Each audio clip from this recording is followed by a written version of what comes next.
expected to grill Defense Secretary Lloyd Austin and others in a hearing this morning. It'll be about the deadly U.S. withdrawal from Afghanistan. Both Democrats and Republicans have condemned the Biden administration's handling of the chaotic exit. Congressional Democrats are scrambling to come up with a plan to avert a government shutdown this week. NPR's Winsor Johnston reports the Senate failed to advance legislation that would keep the government funded through early December. Democrats are up against the clock to figure out a way to keep government agencies funded until Congress passes a final budget plan. Senate Republicans blocked a short-term spending plan on Monday because it also includes a provision that would suspend the nation's debt ceiling until the end of next year. Government funding is set to expire on Thursday. Without an agreement, the U.S. could run out of money to meet its current obligations by mid-October. NPR's Winsor Johnston reporting. Across New York State, thousands of healthcare workers rushed to get COVID-19 vaccines ahead of the deadline last night. But as NPR's Brian Mann reports, many oppose the vaccine mandate. Data from the Office of New York Governor Kathy Hochul shows a big surge in vaccinations for healthcare workers in the final hours before this mandate took effect at midnight last night. Roughly 92% of hospital and nursing home employees have now had at least one dose. But at a time when many facilities were already short-staffed, hospitals are scrambling to find replacement workers for those who still refuse the vaccine. Hochul signed an executive order last night to make it easier to hire workers from out of state. Lawsuits have been filed challenging this vaccine mandate. Workers who have applied for religious exemptions are allowed to keep working through October 12th when a court ruling is expected. Brian Mann, NPR News in upstate New York. The man who shot and killed 5 people at a Maryland newspaper 3 years ago is being sentenced today. From member station WAMU, Dominique Maria Benessi reports. Jared Ramos could face up to 5 life sentences without the possibility of parole for each of the victims killed. A judge could offer the possibility of parole according to state law. In July, a jury found Ramos insane and criminally responsible when he shot and killed 5 employees in the Capitol Gazette newsroom. Ramos had initially pleaded guilty but not criminally responsible, Maryland's version of the insanity plea. Prosecutors successfully argued the attack on the newspaper offices was a revenge killing with meticulous planning 2.5 years before the shooting. For NPR News, I'm Dominique Maria Benessi. A Georgia man will enter a plea in Fulton County today in the shooting deaths of 4 people at a massage spa last March. Robert Long has already been convicted of killing 4 other people on the same day at a massage business outside Atlanta. 6 of the 8 victims were women of Asian descent. The attacks increased awareness of anti-Asian violence. You're listening to NPR. Congress is under pressure to keep the government open. The vote in the Senate last night is raising concerns about whether lawmakers will meet approaching deadlines to avoid a shutdown at the end of the week and raise the country's debt limit. Here's Senate Majority Leader Chuck Schumer, who blamed Republicans for both of these concerns. I cannot emphasize that this isn't just another political game. We're facing a parade of horribles that hurt every single American in this country. The federal government is teetering on a shutdown within 3 days and threat of default. NPR congressional reporter Claudia Rosales has been following this story. All right, so walk us through this vote that failed last night. What happened? Republicans blocked Democrats from taking up emergency stopgap funding legislation to keep the government running past the end of the fiscal year, which will be reached at midnight on Thursday. It also suspended the debt limit, something Republicans had vowed to oppose, even though that limit could be reached next month. So in a procedural Senate vote, not one Republican joined Democrats to move forward on this bill, falling short in an evenly divided Senate from the 60 votes that were needed. And Republicans warned that they would block this bill, so this can't be a surprise. Right. The GOP, led by Minority Leader Mitch McConnell, had warned for months that the debt limit was a Democrats' only problem. He reiterated that on the floor last night. There's no chance Republicans will help lift Democrats' spending limit so they can immediately steamroll through a socialist binge that will hurt families.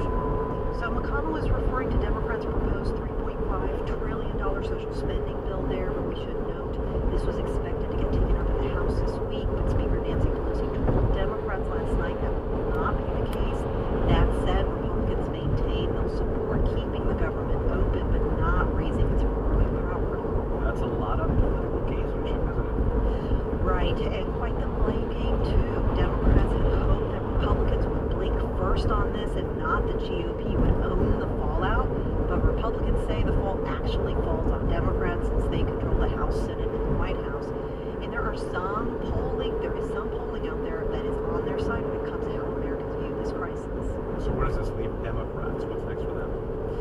scrambling. Schumer said after the failed vote that the Senate will take action this week to prevent a shutdown and a default, but first they'll need to revamp their legislation to keep the government open.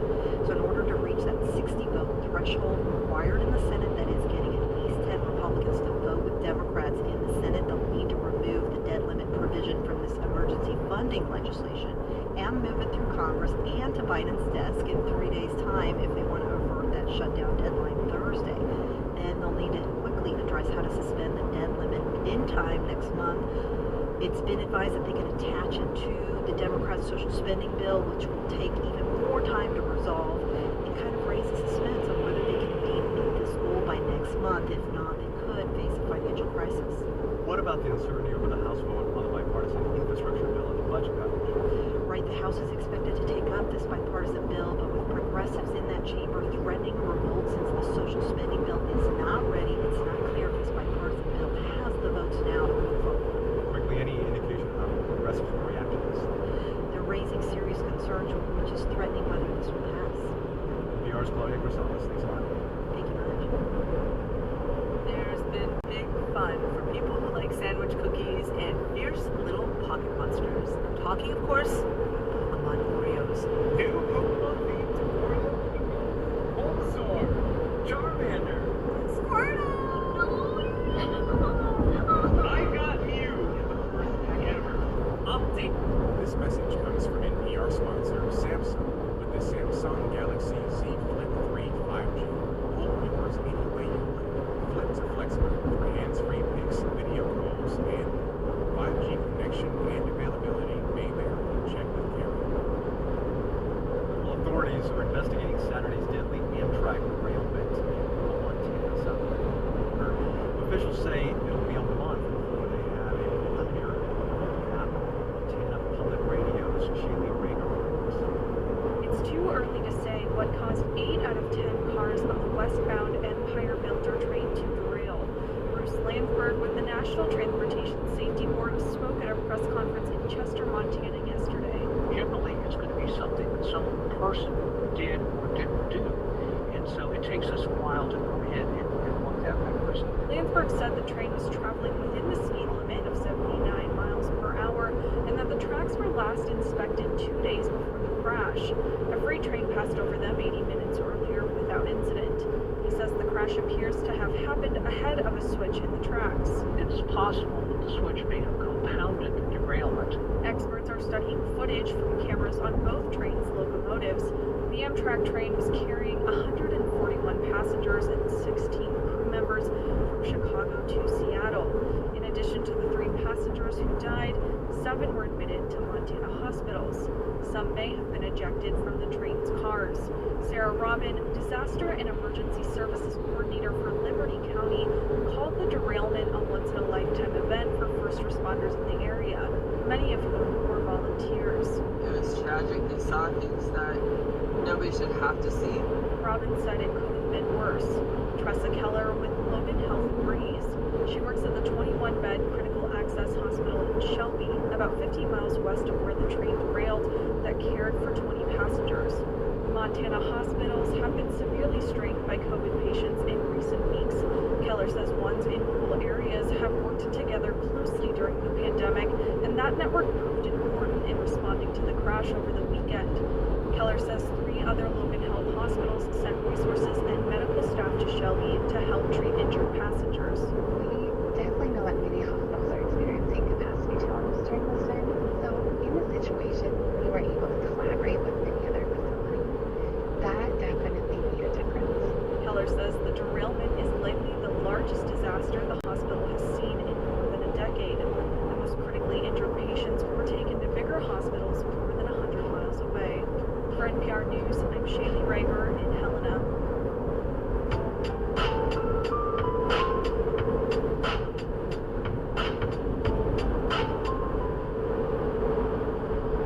It's Wednesday, September 22nd. I'm Nick Bowman, picking up the edition of the LA Report from KPCC and LA.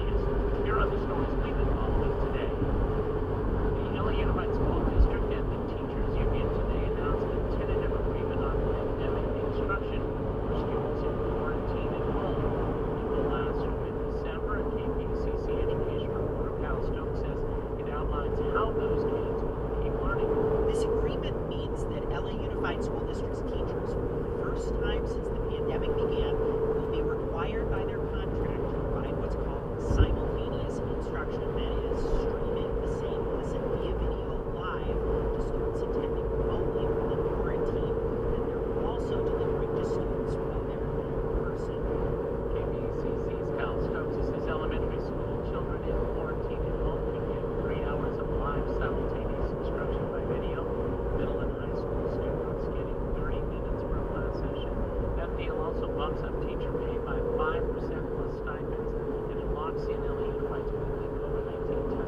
July, but the talks have not yet yielded a new contract, and earlier this week, union leaders asked IATSE's roughly 150,000 members for a strike authorization vote.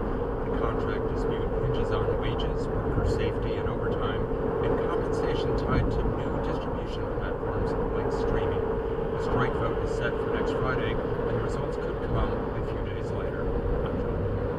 A COVID-19 forecast from USC, Johns Hopkins, and 11 other health research centers said daily cases in the U.S. could fall from 145,000 today to fewer than 10,000 by mid-March. Dr. Timothy Brewer is a professor of epidemiology and medicine at the UCLA's Fielding School of Public Health. He says, keep in mind that forecast is based on two assumptions. The first assumption is that general vaccine rates will stay as they are. People will continue to be vaccinated, and that vaccines will be available for 5 to 11-year-olds. The second major assumption is that we do not see a new variant similar to what occurred with Delta.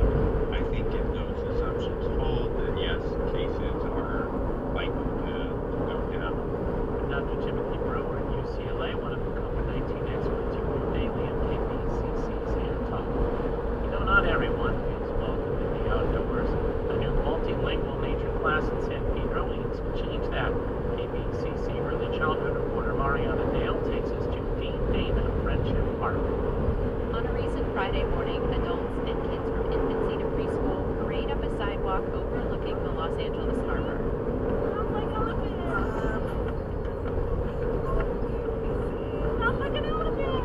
Monica Curiel is stomping, hopping, and dancing with her 7-month-old daughter Rosario strapped to her chest. Oh my God, she loves it. Curiel says it's been hard to find opportunities for her daughter to play with others during the pandemic. That today's Parent and Me class includes some Spanish as an added bonus. Curiel's family is Mexican and her husband is white. It's a huge value for her to think and then also being bilingual for me has been non-bilingual. The class is the brainchild of Dean Dana Friendship Park Superintendent Marlene Ye. As a Latina, she says she didn't always feel welcome in the outdoors. Everywhere that I went, I saw that there wasn't anyone reflecting like me. So then I dedicated myself to provide spaces and places where I look like the population, I can relate to the population. She's also incorporating Mandarin into the class with a little behind-the-scenes help from her husband's Taiwanese family.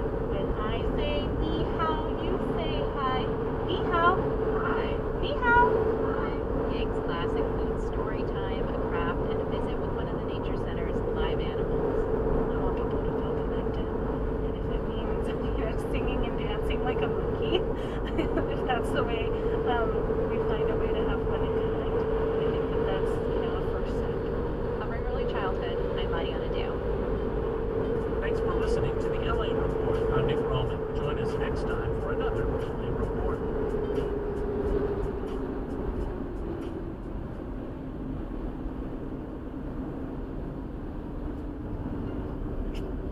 This program is made possible in part by the Corporation for Public Broadcasting, a private corporation funded by the American people.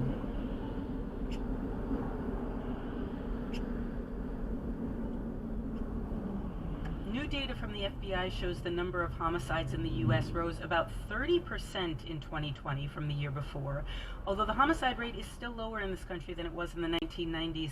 NPR Justice correspondent Ryan Lucas has been looking into what's going on. Good morning, Ryan. Good morning. So what does the FBI crime data tell us exactly? Well, the headline here is pretty sobering. The data showed 21,570 murders in 2020. That's 4,900 more than in 2019. As you said at the top, it's almost a 30% year-on-year increase. Richard Rosenfeld is a criminologist at the University of Missouri-St. Louis. Here's what he had to say about that. That's historically unprecedented. A percentage increase of that magnitude in a single year has simply never been recorded, to my knowledge. So that's very troubling. So the spike in murders, of course, is bad, but there is a little bit of good news here, too. Not all violent crime increased. Robberies, for example, were down. Property crimes, which accounts for most crime in the U.S., dropped by 8% in 2020. And that continues a long-running downward trend. But that spike in murders, it's glaring, it's jarring, and it, of course, is a serious problem. Does anyone know why it happened? Well, it's difficult to attribute causality because it's often local factors that drive crime, and we're talking about nationwide statistics here. Now, 2020 was unusual in that two things really did touch every community in the country. The pandemic and the civil unrest following the police killing of George Floyd. And those two things coincided with a dramatic increase in murders. Researchers say that certainly points to some sort of connection. But Rosenfeld said several things could have contributed here. Economic hardship caused by COVID-19, police pulling back because of the pandemic, trust in the police cratering in many communities because of Floyd's killing, and also research shows that more people were carrying firearms in public. And the FBI data show a gun of some sort was used in around 77% of these murders, which is the highest number on record. So all of these things could factor in, but again, their exact connection is still unclear. You make this interesting point that the pandemic and civil unrest affected the entire country. Did homicides rise in the entire country? According to the FBI data, they did. This was very much a nationwide thing. Murders were up in small towns and big cities and everything really in between. And that's a shift from what happened back in the late 1980s and early 1990s. Back then, big cities like New York and Los Angeles were driving the national murder rate. In 2020, it really was happening everywhere. But look, the homicide rate and the crime rate overall, even with this spike in 2020, is still significantly lower than it was in the 1990s. And what about this year? Are murders up in 2021 compared to last year? Well, we don't have FBI data for 2021, and we won't until next September, but Rosenfeld has compiled preliminary data from several dozen big cities. Here's what he said. We're beginning to see is that homicide increase that began last year, it has not disappeared, but it does appear to be subsiding. He said the data show a 60% increase in murder in the first 6 months of 2021, which isn't great, but of course it's less than 30%. And that, he said, is at least a small cause for optimism. Okay, NPR Justice correspondent Ryan Lucas. Thanks, Ryan. Thank you. Healthcare workers in New York State had until yesterday to get vaccinated for COVID or lose their jobs. The problem is, as NPR has reported, that many hospitals say staff are resigning rather than get the vaccine. New York's Governor Kathy Hochul has talked about changing the state's licensing requirements to allow out-of-state healthcare workers to practice in New York. She's even talked about deploying medically trained members of the National Guard. With us now via Skype is Dr. Lena Wen. She's a public health professor at George Washington University and a former Baltimore health commissioner. Good morning, Dr. Wen. Good morning, Noel. Let's get right to it. Is this a good strategy, what New York is doing? Get vaccinated or find a new place to work?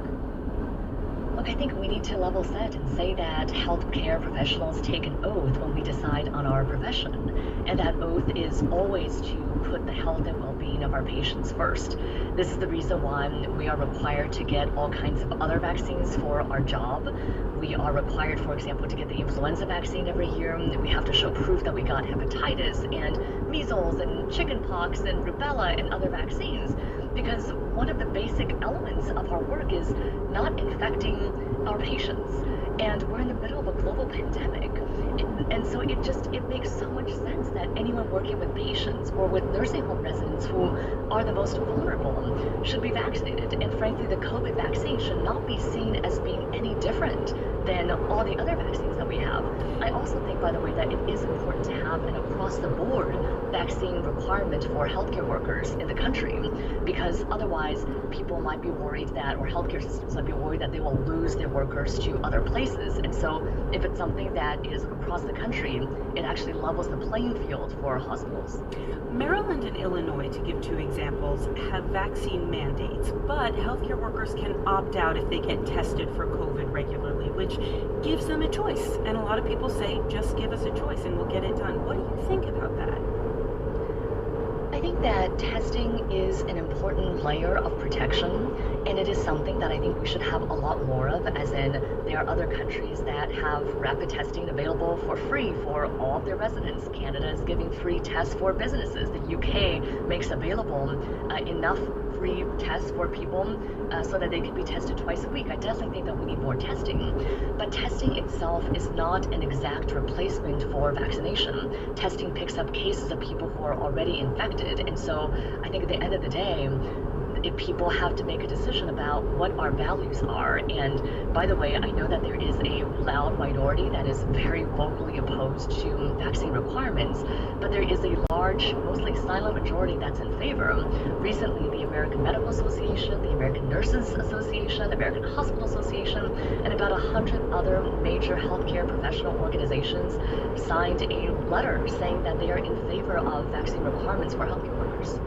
Public health officials in New York State say about 84% of state workers are fully vaccinated, healthcare workers, but thousands of them refuse to do it. Now, we've spoken to doctors on this show who say when people resign, our standards of care fall. We simply cannot attend to patients the way we want to if we are missing doctors and nurses. How do you manage that problem? It's really tough, and frankly, we already have rationing of care that's happening all over the country. I think a lot of people somehow think that rationing of care is an on and off switch, that once you reach this critical level, that's when rationing occurs. But actually, if a nurse normally takes care of 5 patients, but now has to care for 10, or when we're in the emergency department and patients are boarding there, meaning that there's no bed in an ICU, or there's no bed on the nursing or surgical floor, they're in the emergency department for 20, 30 hours, that impacts care for everyone. So I completely, of course, agree that we really need to solve many of our problems with overwhelmed hospitals, and that staff shortage is a major issue. We also have to remember, though, that if healthcare workers do not get vaccinated, they are also much more likely to be out of work. They are more likely to get COVID-19. Also, if an unvaccinated person gets exposed to somebody known to be infected, they need to be out of work completely for usually at least 7, probably up to 14 days, as opposed to somebody who is vaccinated and exposed. They don't need to be out of work.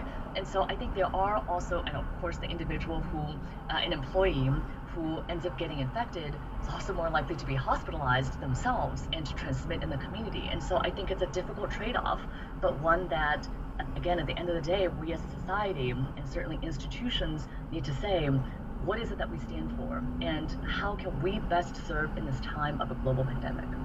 What more can public health officials be doing to break down vaccine hesitancy among healthcare workers? I know a lot of people are surprised that this group of people in particular is so vaccine hesitant. Something seems to be going wrong here, or not adding up. What is it?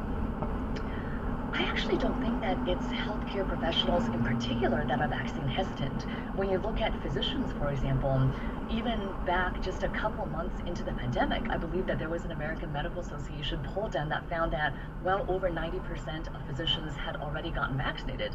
I think what we're seeing in techs, in nurses, in some other professions is that they are reflecting the community around them. And this disinformation and misinformation doesn't just affect the average person in the population, it very much affects our healthcare professionals as well. And so we need to do more education, but we also need to see that vaccine mandates are important, they are legal, and they work.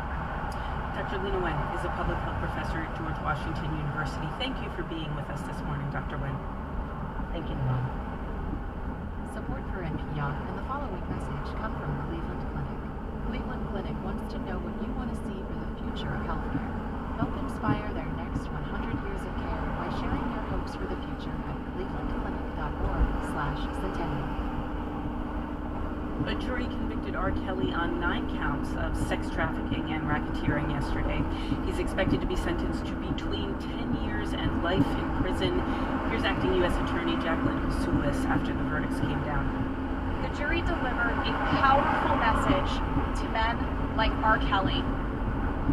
No matter how long it takes, the long arm of the law will catch up with you. No matter how long it takes. With us now is Jim DeRogatis. He was one of the first journalists to report on R. Kelly's crimes. That was more than 20 years ago. Jim, thanks for being with us. Yeah, you bet. You've been on this one for a long time. How carefully were you watching the trial?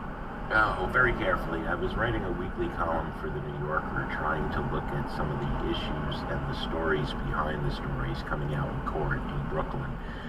It is such an epic saga that, there's going to be a lot to wrestle with in its wake. first and foremost, this is the most notorious predator in the history of popular music, and that is quite an accomplishment.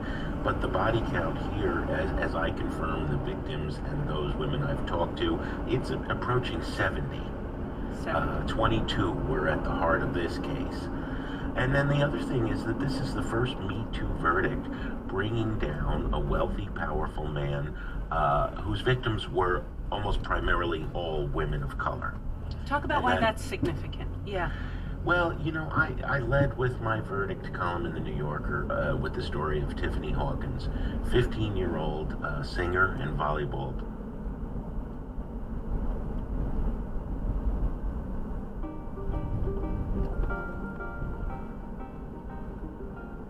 Good morning. It's Wednesday, September 22nd. I'm Suzanne Watley, and you're listening to the LA Report from KPCC and LAist.com. Here's your morning news.